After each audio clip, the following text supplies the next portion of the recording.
Jesus? I would say no doubt lived as a person, but to the extent of what he did, I'm not sure. If he comes walking into where I work, shows me the signs of the stigmata and tells me he's the Son of God, I might start believing.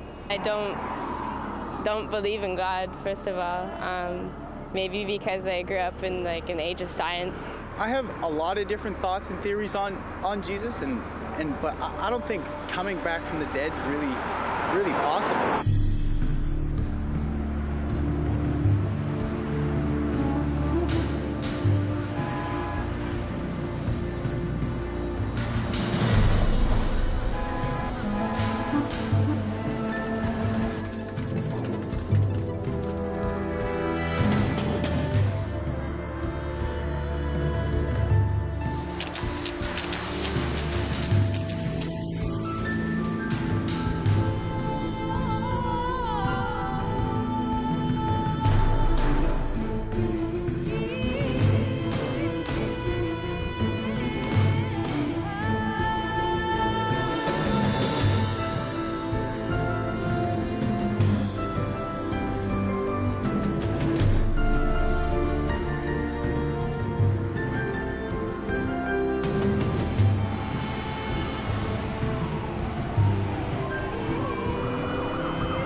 I just thought the idea of an all-powerful, all-loving creator of the universe was just an absurd idea on the surface of it. It wasn't even worth my time to check out. As far as Jesus was concerned, I thought that if he existed, and I wasn't sure whether or not he ever did, he was probably a nice guy, he was probably an excellent teacher, but he certainly wasn't the Messiah, and he certainly wasn't the Son of God.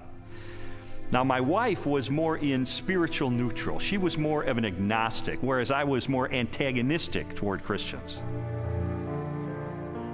I just didn't know where all the pieces fit together. I didn't know who Jesus was or how he fit into the picture. Lee was antagonistic towards God. I was simply confused. There really was no room for God in my relationship with Leslie when we were dating and when we got married, but you know what? We were happy. We didn't have any problem with that. When I first started going to church, Lee responded very negatively.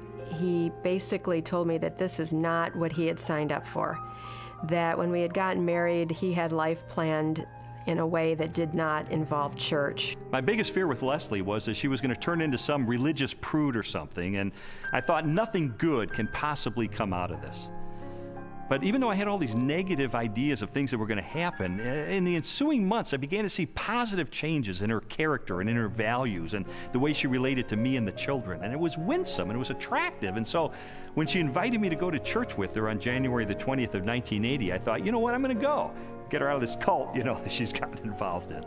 He did go in with his reporter's notebook so he could take notes and try to find the scandal. Well, the pastor gave a talk that day called Basic Christianity, and he just systematically laid out what it is that Christians believe. And my mind was blown because I had all these misconceptions, and he really did straighten me out on a lot of things. And I remember walking out that day saying two things. First of all, I was still an atheist. He didn't convince me that day that God exists. But secondly, I realized if this is true, this has huge implications for my life. Lee's approach was very different from mine. Mine was mostly a heart issue. I wanted to know that God was real, and the way that was real for me was experientially. And for Lee, it was more about documentation, about being able to have facts that proved it true. Well, I was a journalist, so there was really no problem with me picking up the phone and calling a scholar and saying, hey, I'm Lee Strobel, I'm with the Chicago Tribune. I'd like some background information about the New Testament. And so I would do that, and I thought it was going to be so easy to expose the fallacious thinking behind Christianity. But as it turned out, it took me almost 2 years of my life to investigate these issues. It really was, in a sense, the most exciting story I'd ever pursued as a journalist.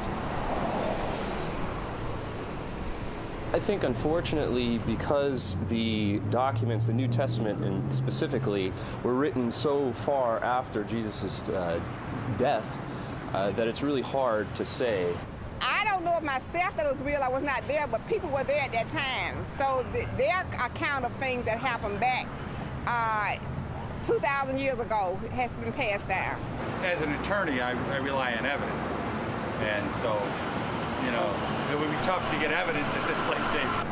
Well, I began my investigation by looking at the gospel accounts. How did I know that the New Testament was telling me the truth when it talked about Jesus? Now, obviously, I didn't accept the New Testament as being the inspired Word of God. I certainly didn't accept it as being inerrant. But what I had to accept it as being, which it undeniably is a set of ancient historical documents. And I knew that historians had criteria that they could apply to determine whether or not these documents are trustworthy. So those are the kind of people who I pursued. I went after the heavy hitters. I went after the expert witnesses who could help me sort through these issues. J.P. Moreland, Biola University. Mark Strauss, Bethel Seminary. Craig Blomberg, Denver Seminary.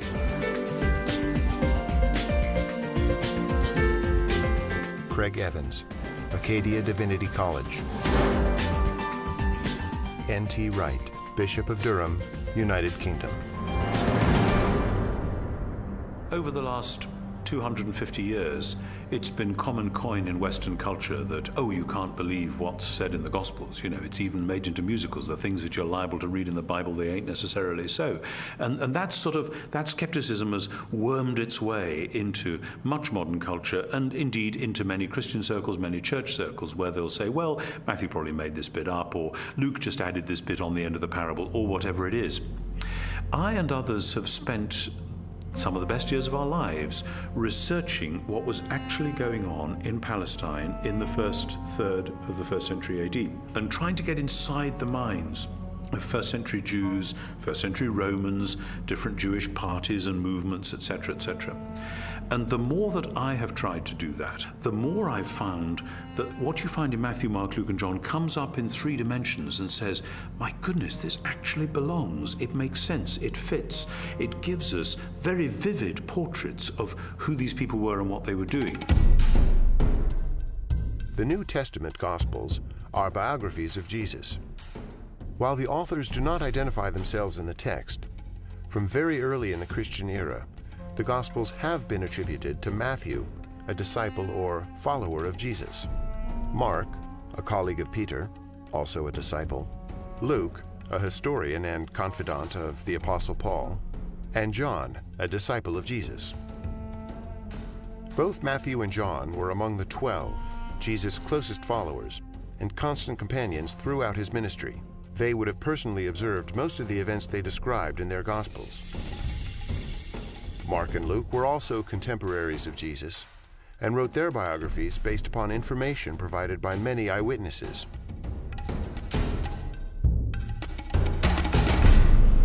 I knew from my years as a legal journalist the importance of eyewitness testimony.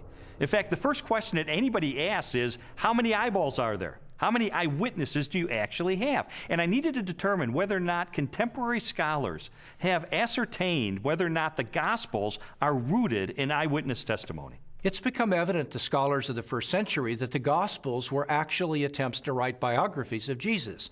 Now, not in the modern sense, because the Gospels are not particularly interested in his early years. But when it comes to Jesus' adult life and his activities, these are biographies. They're very clearly attempts by eyewitnesses to describe exactly what Jesus said and did, and the consensus of New Testament scholarship has moved in that direction. Many have undertaken to draw up an account of the things that have been fulfilled among us, just as they were handed down to us by those who from the first were eyewitnesses and servants of the word. Luke chapter 1, verses 1 and 2. Luke's gospel begins with a prologue. It's actually one of the finest Greek sections in the whole New Testament. Luke was clearly a literary artist. But in that prologue, he points out that he has carefully investigated the material that he presents in the Gospels, that he's checked with eyewitness accounts, those who are actually present. If you read that prologue and you see this is the work of a historian, this was someone who has done his research. Therefore, since I myself have carefully investigated everything from the beginning, it seemed good also to me to write an orderly account for you, most excellent Theophilus, so that you may know the certainty of the things you have been taught. Luke chapter 1, verses 3 and 4. You have to understand that people in the first century valued eyewitness testimony. And this is why, from the 2nd century on, it was important to the early church fathers that the people who were alleged to have written the Gospels actually wrote them, and that they were eyewitnesses of the things they wrote. We have actually very early attestation of the authorship of the Gospels. The early church father Papias, for example, as recorded by the church historian Eusebius, identifies Mark's gospel as essentially the eyewitness account of Peter. Well, Papias was a disciple of the Apostle John, so we are only one generation removed from Jesus himself. That's a pretty close testimony, and strongly suggesting that, in fact, the Gospels are based on eyewitness accounts. Now, of course, it's not what you would have seen if you had a video camera there, because, after all, if you put a video camera on a street corner, even in Washington, you'd get politicians coming to and fro. You wouldn't actually have a story that would make sense. You'd have a string of random, unsorted events. That doesn't mean that none of it happened, that it's all made up. It's just to acknowledge what is blindingly obvious, that it has been edited and no doubt shaped by the needs of the community, because people tell the sort of stories that they want to tell, because this matters to us urgently here and now. Most historians date Jesus' birth between the years 7 and 4 BC, and his death no later than AD 33. Jesus' public ministry began with the choosing of his disciples and lasted approximately 3 years, culminating in the Passion Week and his trial and death. Scholars generally agree that the Gospel of Mark was written first, sometime between the years 60 and 75 in the 1st century. Matthew and Luke were probably authored shortly after, followed by the Gospel of John. The New Testament Gospels are by far our earliest and most reliable records of Jesus of Nazareth. All of the New Testament Gospels were written in the 1st century. Not only are they remarkably close to the events themselves, but in fact, eyewitnesses are still around. If they were passing on untruths, if they were not passing on reliable history, then we would expect eyewitnesses to say, wait a minute, this isn't what happened. But eyewitnesses are around. Eyewitnesses could confirm what they said. All of the gospel writers either were eyewitnesses or interviewed eyewitnesses to gain the information that they gained about Jesus Christ. As I scrutinized the gospel accounts even further, I realized that it was important to find out not just whether or not the information was rooted in direct and indirect eyewitness testimony, but I needed to know, was this information reliably preserved during the time period before it was finally written down? We have to put ourselves into the ancient world without modern media, without even a print-based culture in which the only and the standard way of preserving information was through oral tradition, most of which was memorized. Young rabbis were often forbidden to comment on a passage of Scripture until they had memorized it perfectly. In fact, it was not uncommon for rabbis of Jesus' time to commit the entire Torah to memory.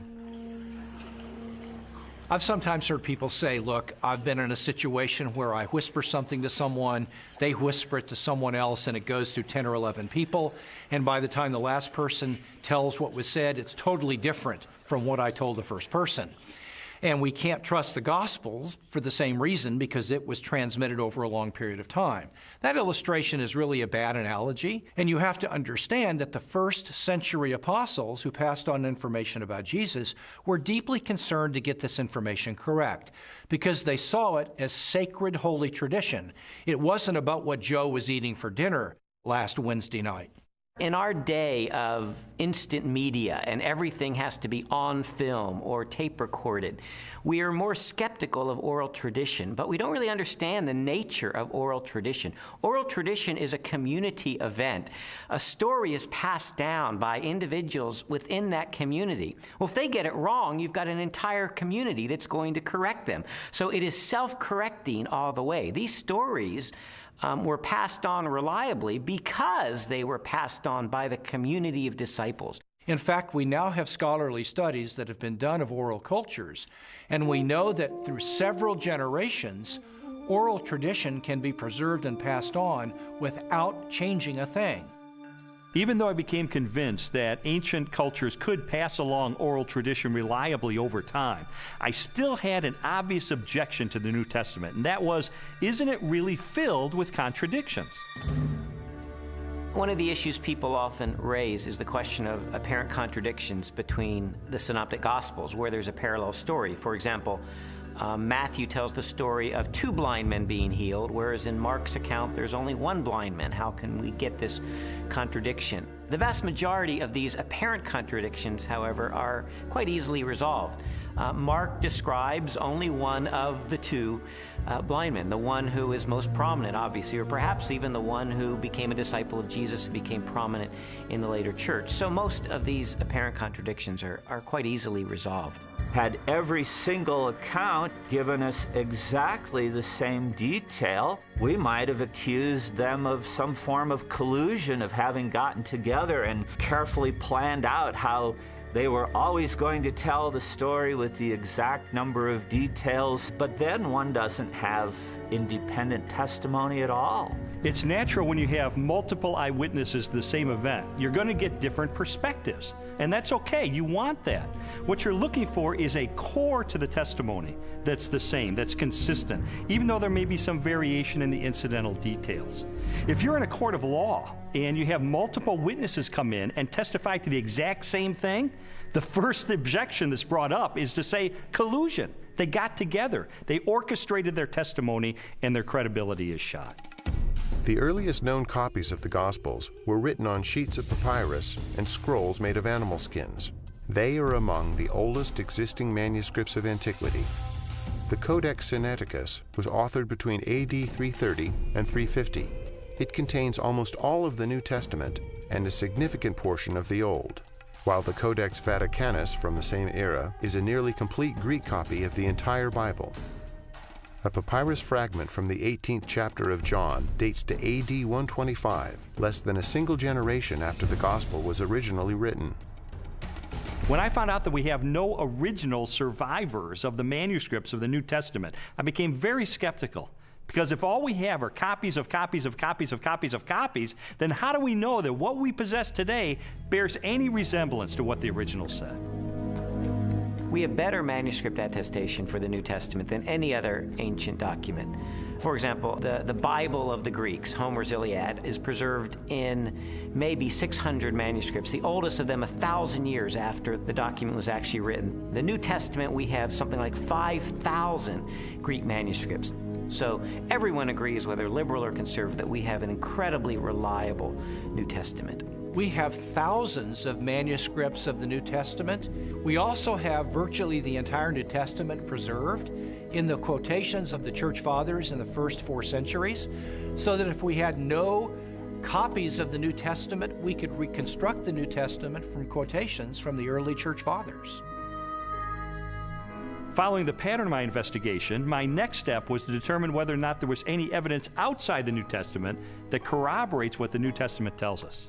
Jesus, of course, wasn't the emperor of the Roman Empire. He wasn't some autocrat that had conquered half of the world, but he did leave an impact in his own environment and created a movement that grew from there. And there is a remarkable amount of documents and corroboration. Josephus refers to him. The Roman historian Tacitus refers to him. Suetonius, the political writer, refers to him. Critics refer to him. And so it's like a stone thrown into a pond. The ripples go out and everywhere are felt. It's a very impressive record taken as a whole. In AD 93, the Jewish historian Josephus published his work, Antiquities of the Jews. Scholars generally agree that the following text accurately records Josephus' record of Jesus. Now there was about this time Jesus, a wise man, for he was a doer of wonderful works, a teacher of such men as received the truth with pleasure. He drew over to him both many of the Jews and many of the Gentiles. When Pilate, at the suggestion of the principal men amongst us, had condemned him to the cross, those that loved him first did not forsake him. And the tribe of Christians, so named for him, are not extinct to this day. In a court of law, the rebuttal case is an opportunity for the other side to present their evidence. Well, in recent years, there's been a proliferation of books and articles about the so-called Gnostic Gospels. And I wanted to figure out, does this represent the mainstream of academic scholarship? The Gnostic Gospels are a collection of religious writings from the 2nd and 3rd centuries. They blend the teachings of Jesus with a variety of ancient philosophical beliefs. According to the tenets of Gnosticism, the universe was the creation of a flawed and wicked God. Therefore, all matter was evil. Salvation from this world could only be attained through secret knowledge about the spiritual nature of man. There's been a lot of talk about the Gnostic Gospels, the Gospel of Mary Magdalene, the Gospel of Philip, the Gospel of Thomas. These documents are almost universally recognized to be much later than the New Testament Gospels and not to record historically reliable material related to Jesus. Well, the New Testament Gospels give us a portrait of an early 1st century Palestinian Jesus of Nazareth. The Gospels from the 2nd century, which are mostly Gnostic Gospels, such as the Gospel of Judas, or the Gospel of Thomas, or the Gospel of Philip, or the Gospel of Mary, they give us a very different Jesus. Now, you can pick and choose if you want. You can say, well, I like the 2nd century Gnostic Jesus better.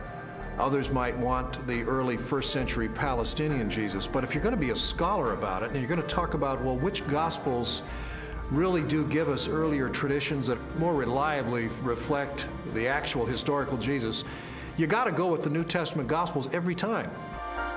There's a view among some that there were all of these different competing views of Jesus Christ, and that the one that won out became the orthodox perspective of Christ reflected in the Gospels.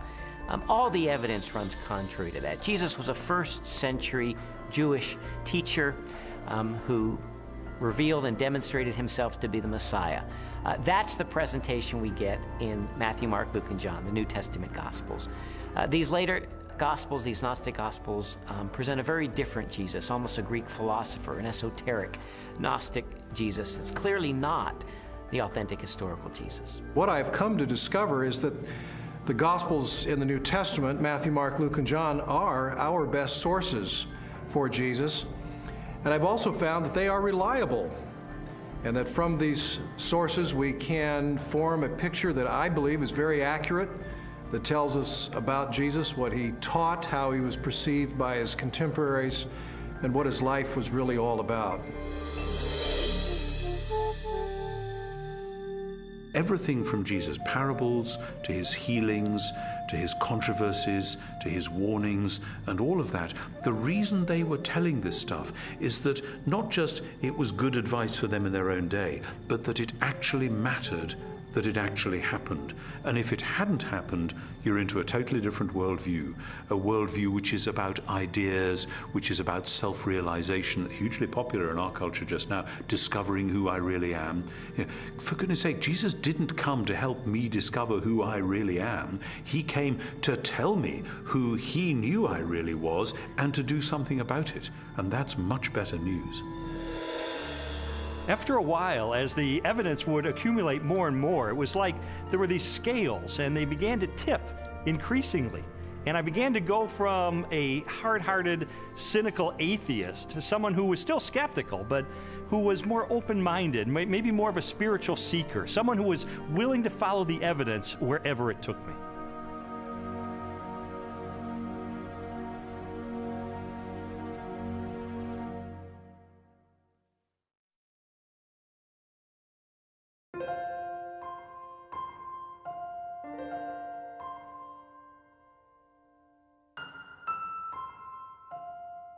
This whole time I was on this investigative journey, Leslie and her friends behind the scenes were praying because they knew that I was checking into the evidence. I was looking into these issues for myself, and they just wanted me to be open-minded about the evidence that I found. I was feeling like my whole world was opening up into something new and way more exciting and fulfilling than what we had been on. And it was that frustration of trying to help him to recognize that that was the case. Well, Leslie tried several things during this period to try to spur me on in my investigation. It didn't help very much. For instance, she would leave Bible tracts around the house, or she would take a Christian book and highlight certain passages and leave it open on a coffee table, things like that. And it really didn't help. And I told her it was not helping, and she understood that. But I think sort of the whole time she was holding her breath, because this was not a very smooth investigation. And he would take 2 steps forward, 3 steps back. Sometimes it looked like he was really getting it, and other times he would just turn into an angry, frustrated person again. And so it was a very frustrating time for both of us. I believe Jesus was a real person. I believe he did live. I guess there are some exaggerations in the Bible, I'd have to say. I don't believe we'll ever know if Jesus was really what everyone thinks he is. I think it's a lot of folklore. I think it's a lot of historical misrepresentations. I think it's a lot of wishful thinking. But I don't think we know, and I don't think we'll ever know, and I don't think there's any way to prove what has been claimed about Jesus for all these years. The biographies of Jesus in the New Testament gave me a lot of information about him. But Christians were saying that he is the Son of God. That's a huge step to take to believe that. And so I sought out more scholars so I could pose to them this question: who was Jesus?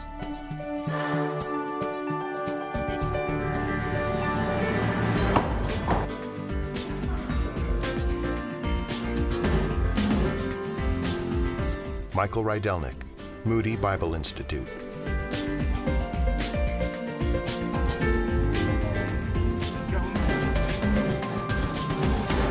Ben Witherington, Asbury Seminary.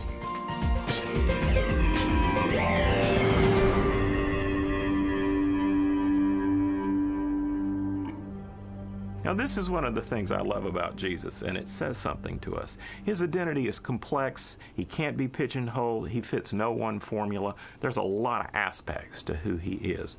But always, he presents himself as a challenge to the status quo, to preconditioned thinking about what Son of God, what Messiah must be. He's carving out his own niche. He's doing his own thing like a great and creative artist. He is not simply replicating anything from the past. He is taking bits and pieces of prophecies and ideas and wisdom literature and law and you name it, and he's made a whole new gumbo.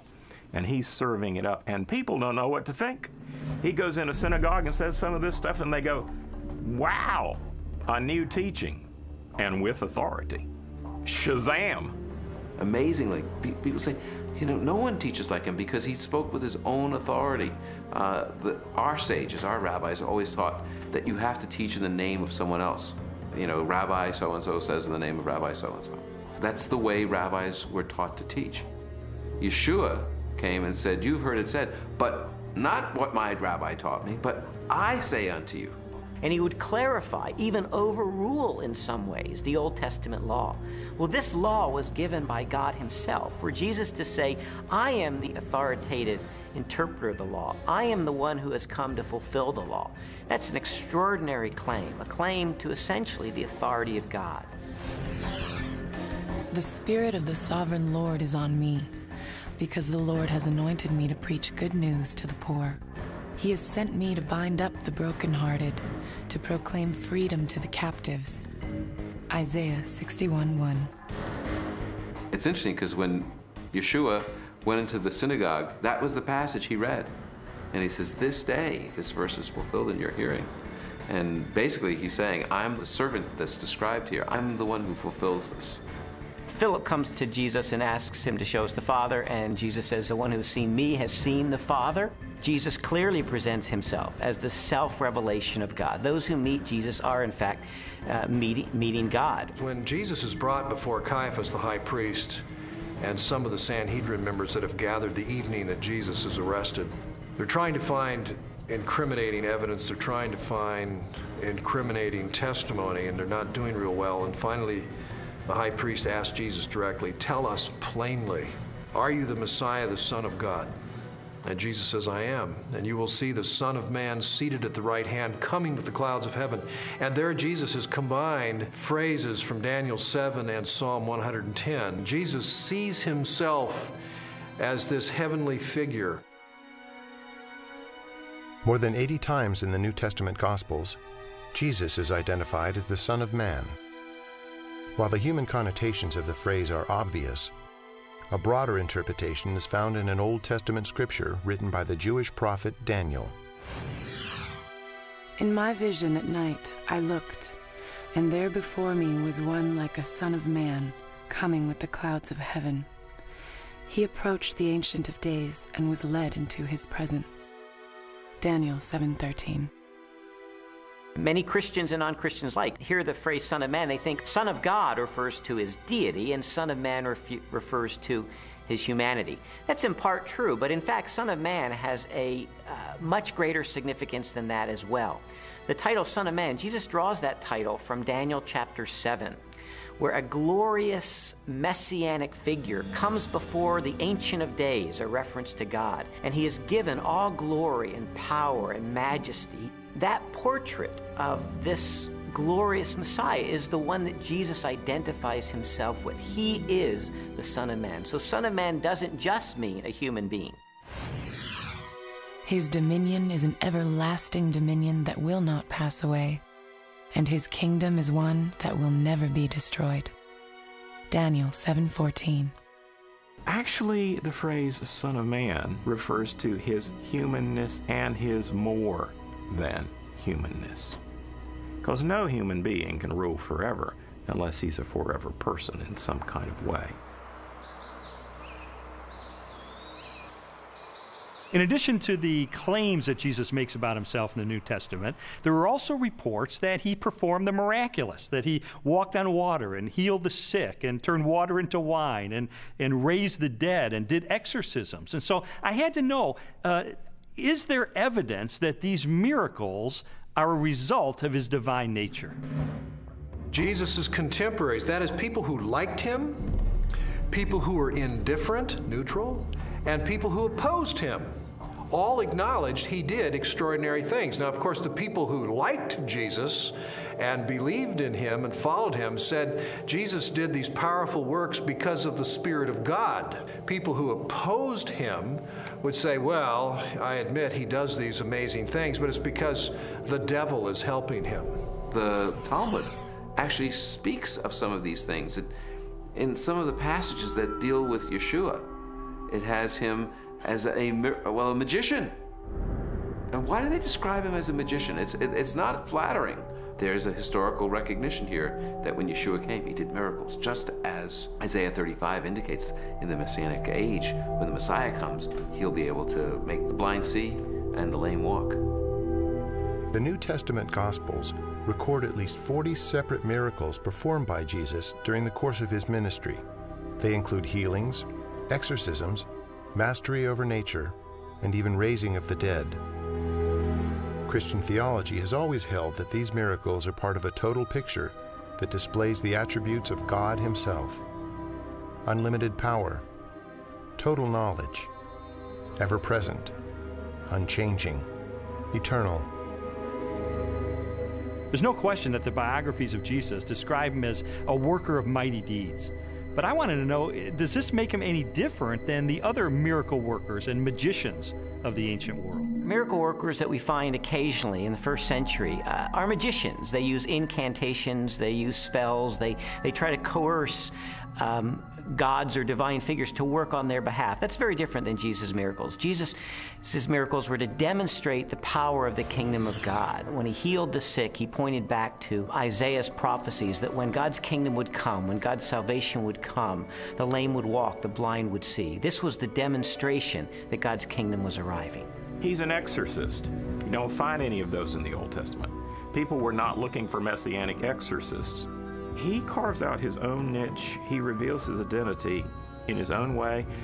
It becomes clear that he is somebody who can take on the powers of darkness himself and win. What kind of person is that? And he doesn't have to use recipes and formulas like other ancient exorcists. He can just call the demon by name and that boy's out of there. One of the most astonishing things that Jesus did was when he claimed to forgive sins. In Mark's Gospel, chapter 2, a man is brought to him, a paralyzed man, and the crowds around him are expecting Jesus to heal him. But instead, the first thing Jesus said is, "Your sins are forgiven." Only God forgives sins. Now, some might say, well, Jesus may have been forgiving sins on behalf of God. But in fact, that's not the way his listeners understood him, because immediately the religious leaders responded to that. Who is this that forgives sins? Only God forgives sins, they claim. But Jesus claims the ability to forgive sins. And then to confirm that he has that authority, he then heals the man. And so a very obvious question arises. That is Jesus the Messiah, the Christ, the Anointed One, the one sent by God to be the Savior of Israel and the world? Christians told me that there are dozens and dozens of ancient prophecies contained in the Old Testament of the Bible, and that they predict the coming of this Messiah, and that Jesus, against all mathematical odds, fulfilled those prophecies. And I thought, this is a little bit like the fingerprint evidence you see in a court of law. I remember covering one particular case where the murderer went through the purse of the victim, and he left one thumbprint on the cellophane wrapper of a package of cigarettes. And it was that thumbprint that led to his conviction for murder. And I thought, in an analogous way, could it be that these ancient prophecies are sort of like that thumbprint on the cellophane? Do they create a thumbprint that only Jesus Christ in all of history manages to match?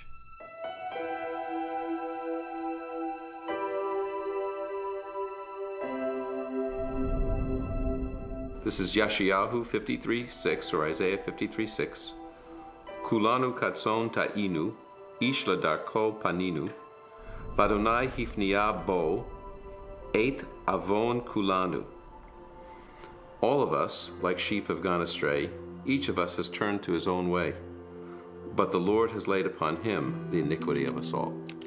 I had a friend who wrote this out on a piece of paper. He typed it up on his computer without any verse notations. And he took it around to everyone in his office.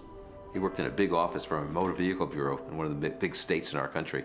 And he showed it to everyone in the motor vehicle bureau and in the state capitol. And he said, just tell me who this is and where it comes from. And every single person that looked at it, Jew or Gentile alike, it didn't matter.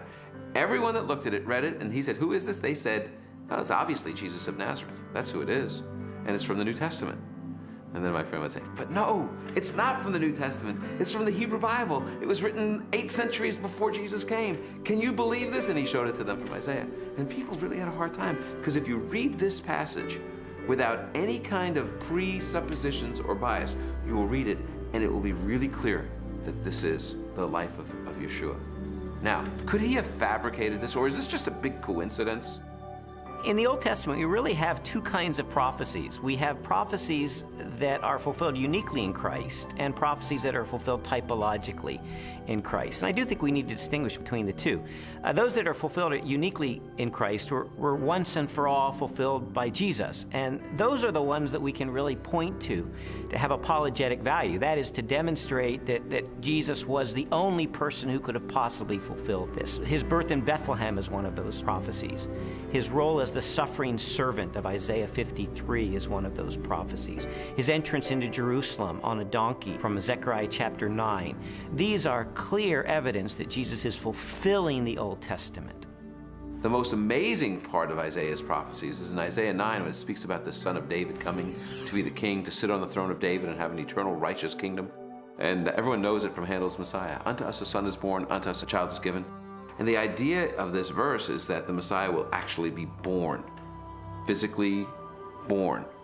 And then it says, and his name shall be called Wonderful Counselor, Mighty God, Father of Eternity. In other words, he's the creator, the author of time. Some skeptics have said that Jesus could have engineered the fulfillment of these prophecies. Of course, Jesus could not have determined where he was going to be born, so to be born in Bethlehem, obviously he could not have engineered that. Also, as the suffering servant, it would have been difficult for him to engineer such a specific fulfillment of Isaiah 53. But on the other hand, the fact that Jesus performed certain actions that in fact fulfilled prophecies only demonstrates that he was indeed the Messiah. Anyone who enters Jerusalem riding on a donkey, an obvious fulfillment of Zechariah 9:9, is saying, yes, I am the Messiah. So we certainly have a glimpse in that fulfilled prophecy of the self-consciousness of Jesus, that he truly believed that he was the Messiah. Scholars have determined that Jesus fulfilled at least 46 major prophecies, each written a minimum of 3 centuries before his birth. Their content ranged from specific details about his life to the symbolic implications of his death. Psalm 22 gives a poetic picture by David, written in the first person, of what the Messiah will be like in his suffering. And one of the things he says is that they will pierce my hands and my feet. Now, David wrote before crucifixion was known, probably by about 300 years. So Isaiah 53 says he was pierced through. It gives us the reason for his death. He was pierced through for our iniquities. So there's a purpose. He dies not just because he's a martyr, but because he's a substitution for sin. A college professor of mathematics and science named Dr. Peter Stoner wanted to determine what the odds were that any human being throughout history could fulfill the messianic prophecies.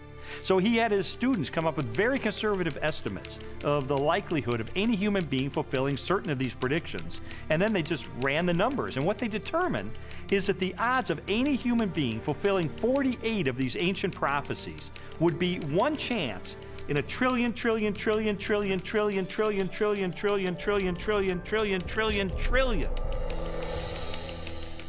It is mathematically virtually impossible. To me, just as significant as all of those unique prophecies that were fulfilled in Christ is the complete drama of the Old Testament. The fact that the Old Testament is the story, the narrative of God's redemptive movement, his movement to deliver and save humanity. And Jesus is the climax of that movement. He is the climax of salvation history, the one who brings it off to fulfillment. You read the Old Testament, it's building, building, building. Jesus arrives on the scene and he is the fulfillment.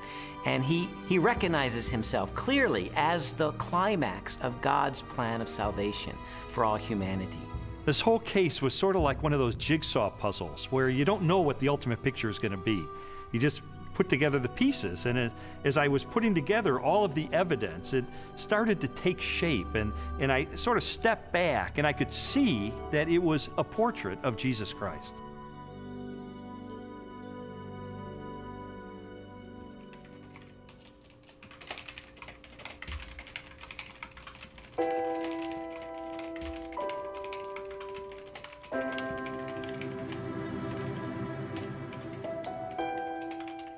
This was not just an intellectual journey. There was a very real emotional component to this, because I would find things along the way that would challenge me and my worldview on a very deep level. And I would recoil from it, and I wouldn't want to believe it. And I mean, there were so many reasons why I didn't want there to be a God, because I did not want to be held accountable for my life. I didn't know at the time why Lee was so angry. I thought it was just being stubborn. He says, after coming through it, that it was conviction. It seemed that the more Leslie's values were changing and her character was being transformed and the way she related to me and the children was changing, it would highlight the contrast with my life. I was feeling fearful and angry as well that he was being affected by it in the way that he was. I mean, the truth is, I felt like I was losing Leslie. She was being pulled away from me into this Christian subculture. I didn't fit in there. I'm the atheist. I'm the skeptic. And yet I felt like she was being pulled away, and I loved her. I didn't want to lose her. And it got to the point where I was so angry over the whole thing. One day I just reared back and I kicked a hole in our living room wall, just out of rage over the situation. It was a very ugly scene right in front of Leslie, right in front of our little girl. They were crying, and I didn't want to lose her.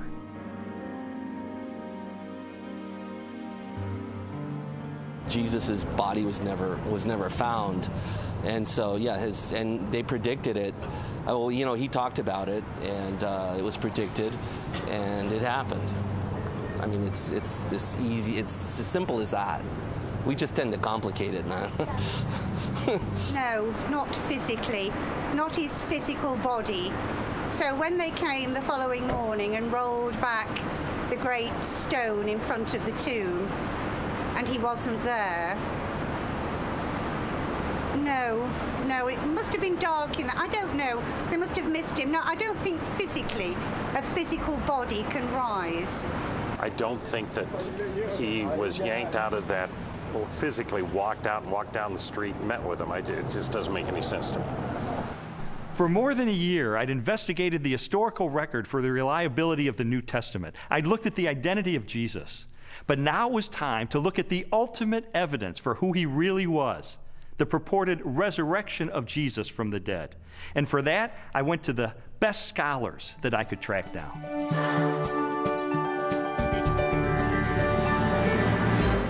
William Lane Craig, Biola University. Gary Habermas, Liberty University.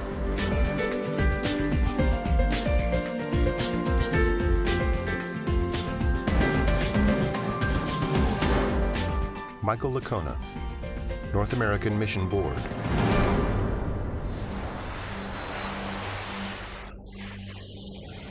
You see, while Jesus was on earth, he made some really radical claims. He claimed to be the uniquely divine servant of God, and he claimed that the only way that we could get to God would be through him. Now, I submit to you that if one of your professors made some claims like that, you would think that he or she was a few French fries short of a Happy Meal. Those are some really audacious claims. Well, a lot of Jesus critics responded to him the same way that you or I would respond to someone making those claims today. Oh yeah, pal? You really think that's who you are? Well, tell you what, why don't you show it to us? Why don't you give us a sign? Show us a miracle or something. And Jesus said, well, I'll give you one miracle, one sign, my resurrection from the dead. The resurrection of Jesus really is the pivotal event of history. Anybody can claim to be the Son of God, as Jesus clearly did. The question is, can you back it up? What evidence is there to support your claim? What credentials do you have? And if Jesus really did return from the dead, that's excellent evidence that he is who he claimed to be, the one and only Son of God. To weigh the validity of Jesus' resurrection, we must first consider his death. Many skeptics have proposed that Jesus merely fainted on the cross, or was drugged, and later escaped as part of a conspiracy. By contrast, the four gospel narratives collectively describe the events of his public beating, death by crucifixion, and burial. Pilate had Jesus flogged and handed him over to be crucified. Mark 15:15. Chances of surviving crucifixion were extremely bleak.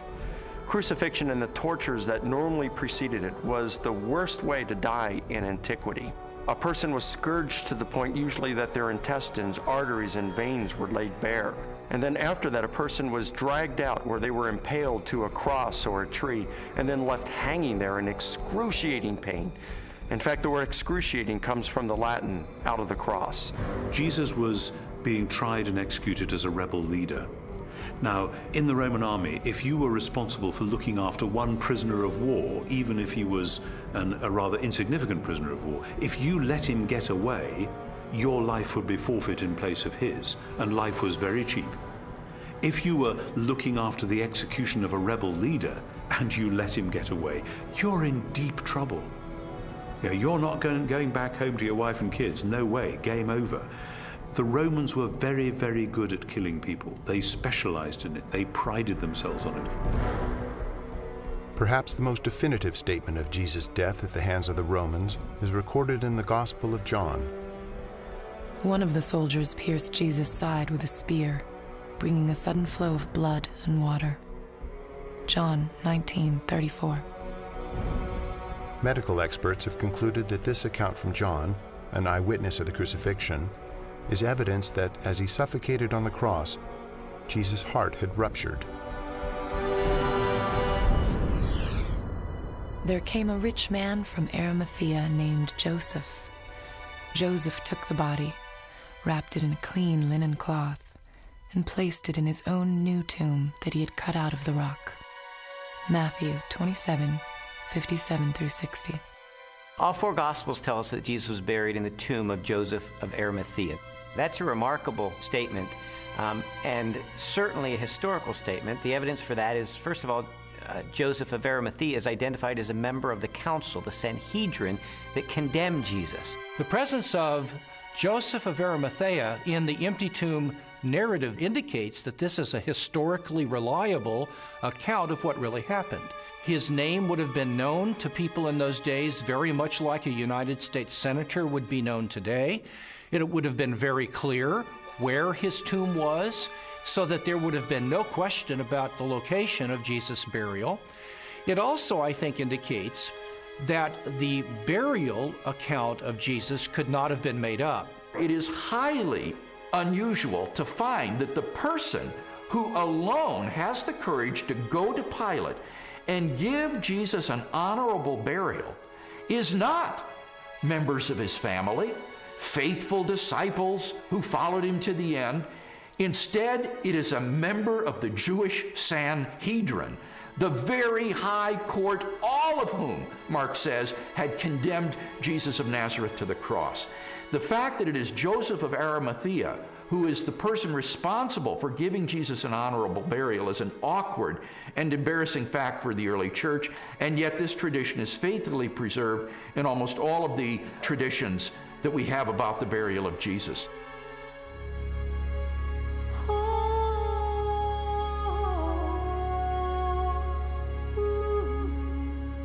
If Jesus really was killed by the Romans, if his body really was buried in the tomb of Joseph of Arimathea, then the next focus of my investigation became obvious. On the first Sunday after the crucifixion, was the tomb of Jesus Christ really empty? On the first day of the week, very early in the morning, the women took the spices they had prepared and went to the tomb. Luke 24, 1. The empty tomb story also has a very embarrassing feature of it that is preserved in the memory of the early church, namely the discovery of the empty tomb by women. Now, in order to appreciate this, you have to understand something of the status of women in Palestinian Jewish society. In that society, which was a patriarchal society, women were frankly second-class citizens. If you were going to invent an account about an empty tomb, then why on earth would you invent witnesses, primary witnesses, whom no one would believe? In fact, they would scoff at that later on. Supposing you were inventing the story of the resurrection of Jesus, many people have said, oh, this was all just dreamed up later on. Well, how would you have done that? The one thing you wouldn't have done would have been to have not only a woman, but a woman who's got nobody quite knows what, but a fairly shady past, as your prime witness. And yet there she is, Mary Magdalene, in Matthew, Mark, Luke, and particularly in John. And already by the middle of the 2nd century, the pagans are sneering, oh, this is just based on the testimony of hysterical women, you can't believe that. But the early Christians stuck to their story, they stuck to their guns, they stuck to the women. They said this is how it was. Now, they just would never have made that up, and that actually has enormous ramifications. If this is how the story was, and they didn't change it to airbrush Mary out, then this really must have been what happened on that first Easter day. The chief priests devised a plan. They gave the soldiers a large sum of money, telling them, "You are to say, his disciples came during the night and stole him away while we were asleep." Matthew 28, 12 and 13. Matthew reports that the Jewish authorities were claiming that the disciples of Jesus had stolen his corpse. And this is verified by Justin and Tertullian a little bit later on, saying that the Jewish leaders were still saying the same thing in their day. Now here's the question. If the body is still in the tomb, why are you saying that the disciples had stolen it? Well, if you think about that, the claim that the body was stolen confirms that Jesus' enemies acknowledged that the tomb was empty. If you've got a stolen body, you must have an empty tomb.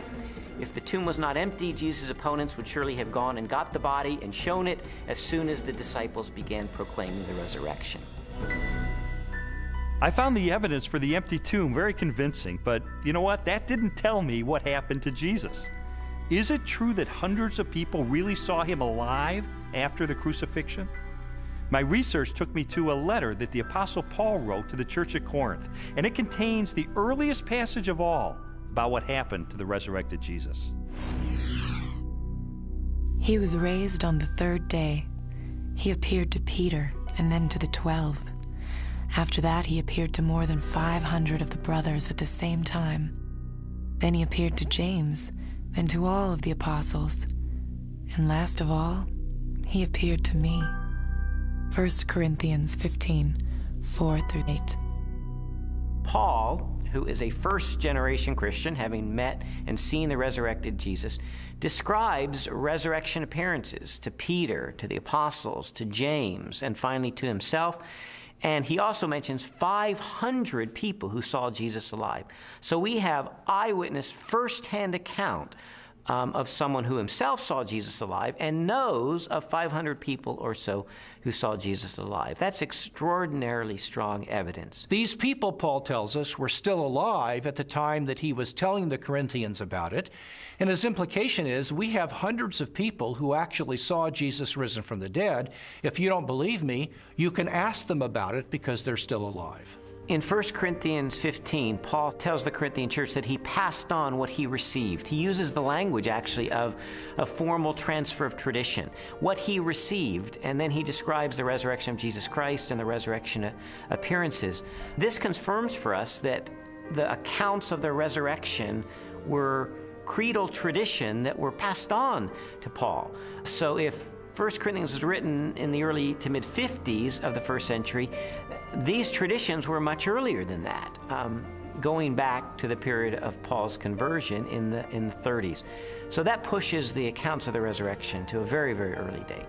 Paul seems to think that the best argument for this text is that he received it from trustworthy persons. I gave you what I was given.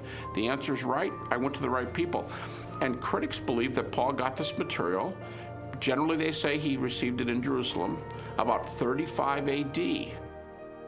First of all, he's early. He's writing within 20 to 35 years of the purported event itself, because he's quoting from a creed, an oral formula, tradition that predates the writing of the New Testament, for which most scholars date to between 3 to 5 years of the crucifixion itself. 1 Corinthians 15, 3-7 provides evidence that belief in the resurrection was already present among Jews within 2 to 3 years after Jesus was killed. That means that the resurrection stories aren't something that evolved over 30, 40, 50 years after the crucifixion of Jesus. So we have the empty tomb, we have the eyewitnesses, we have the early accounts. The question is, are there any other additional facts, circumstantial evidence, to support the resurrection? While the Apostle Paul described hundreds of eyewitnesses to the resurrected Jesus, the full impact of the event is perhaps best measured by the subsequent growth of the early Christian church in the face of intense persecution. In the 2nd century, the Roman historian Tacitus wrote, "Nero inflicted the most exquisite tortures on a class hated for their abominations, called Christians by the populace. Christus, from whom the name had its origin, suffered the extreme penalty at the hands of one of our procurators, Pontius Pilate, and a most mischievous superstition, thus checked for the moment, again broke out not only in Judea, but even in Rome." Even the most critical, skeptical scholars recognize that the earliest disciples at least believed that God had raised Jesus from the dead.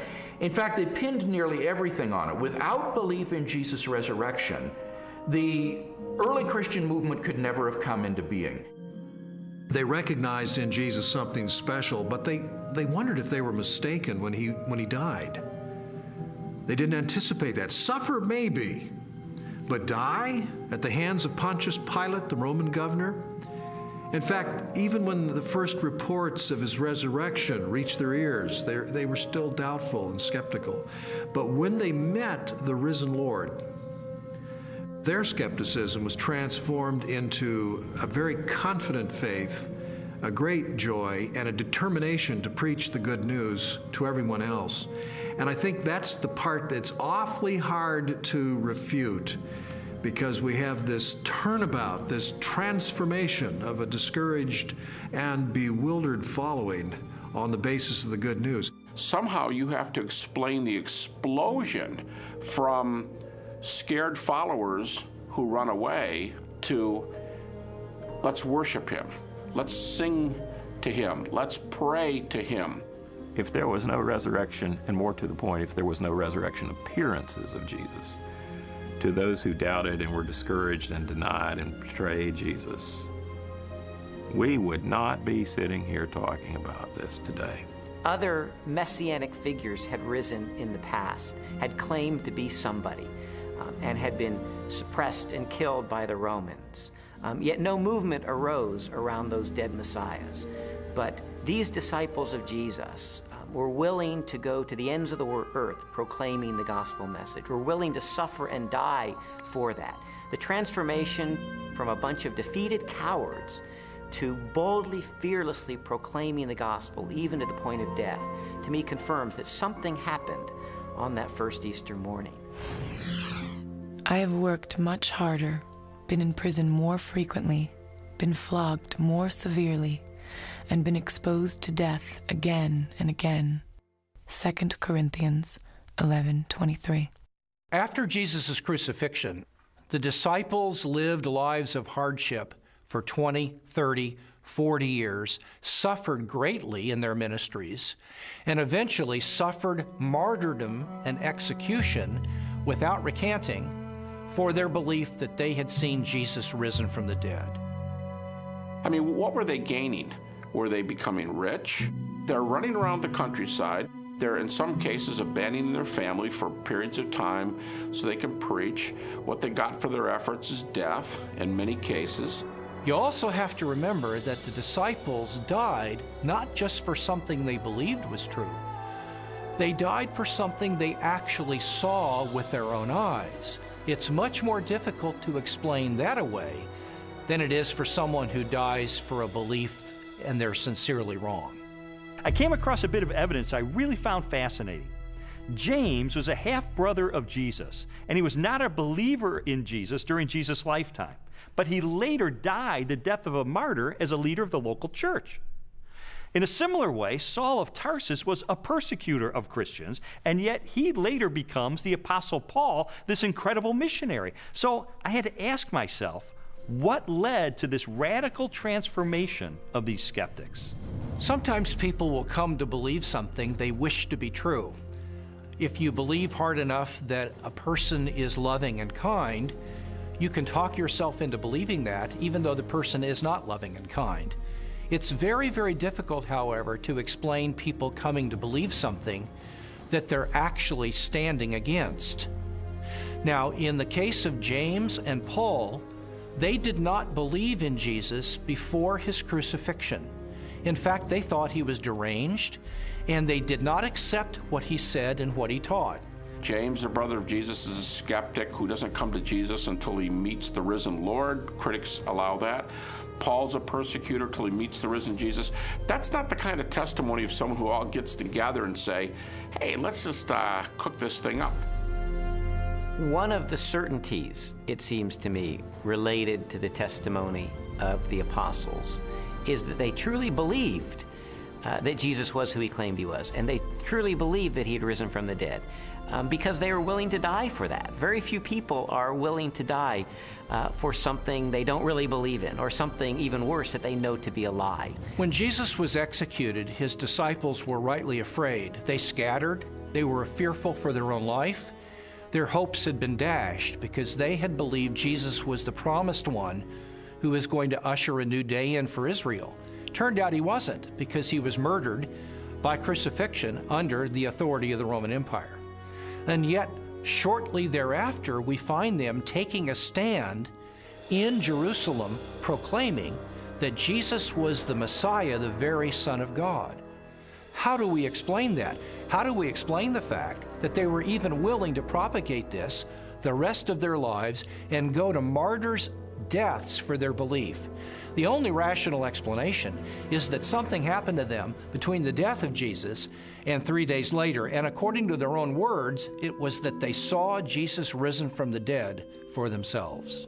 People have often said, and I think it's a perfectly fair position, that okay, there aren't actually any good alternative hypotheses for how you explain the rise of early Christianity, but because we know as an absolute fact which we're not prepared to let go of, that nobody ever rises from the dead, then there must in fact be some other alternative hypothesis. And I want to say, okay, if you want to make the absoluteness of bodily death the cornerstone of your entire worldview, I actually can't stop you. If you choose to say, no, here I stand, death is the end, and nobody ever comes back from it, and that's just the way it is, well, that's where a lot of people were in the ancient world, it's where a lot of people are in the modern world. I think that that worldview is radically challenged by the strong evidence which points to the resurrection of Jesus, but it's up to somebody what they do with that challenge.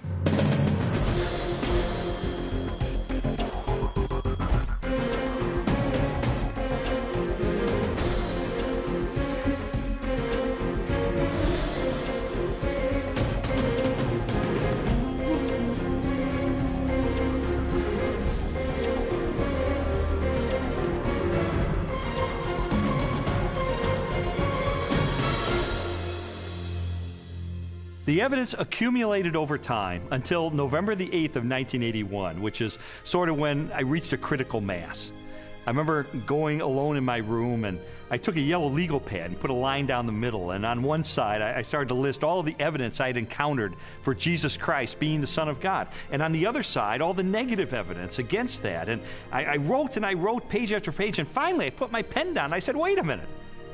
In light of this avalanche of evidence pointing toward the truth of Christianity, it would require more faith for me to maintain my atheism than to become a follower of Jesus Christ. And so that's the moment that I decided, consistent with the evidence, the most logical, the most rational step I could take was a step of faith in the same direction the evidence was pointing, and put my trust in Jesus. And after I did that, I thought, you know, maybe Leslie would like to hear about this. I thought it was too good to be true. My heart was pounding. I was in tears. I was so excited. I just threw my arms around him and kissed him and hugged him and told him how I'd been praying and how lots of people had been praying that this day would come. She threw her arms around me and she said, "You hard-hearted son of a Baptist," she said, "I've been telling you this for 2 years. I mean, come on." And that began a transformational process for me, where over time my philosophy and my attitudes, relationships, parenting, worldview, all of that began to change over time for good, really for good. When Lee became a Christian, his whole life started to change, to the extent that our 5-year-old daughter, who also saw those changes, went to her Sunday school teacher and told her that she wanted Jesus to do in her life what he had done in her daddy's life. Jesus said, "You shall know the truth, and the truth will set you free." And you know, that's my story. It was someone who said, I'm going to investigate this stuff with an open mind, let it take me wherever the evidence will take me. And what I discovered in the end is Jesus made the claim that he is the truth, that everything hinges on his identity. In fact, everything hinges on the resurrection, because anybody can claim to be the Son of God. If Jesus really did return from the dead, then he is who he claimed to be, and that changes everything. But what about your own journey? I'd really encourage you, if you've never done it, to investigate the evidence for yourself, but make 3 resolutions up front. Number 1, make it a front burner issue in your life. Number 2, resolve to have an open mind, to go wherever the evidence takes you, even if it takes you to the very uncomfortable conclusion that Jesus is who he claimed to be. And then finally, resolve that once the evidence is in, you will reach a verdict in the case for Christ.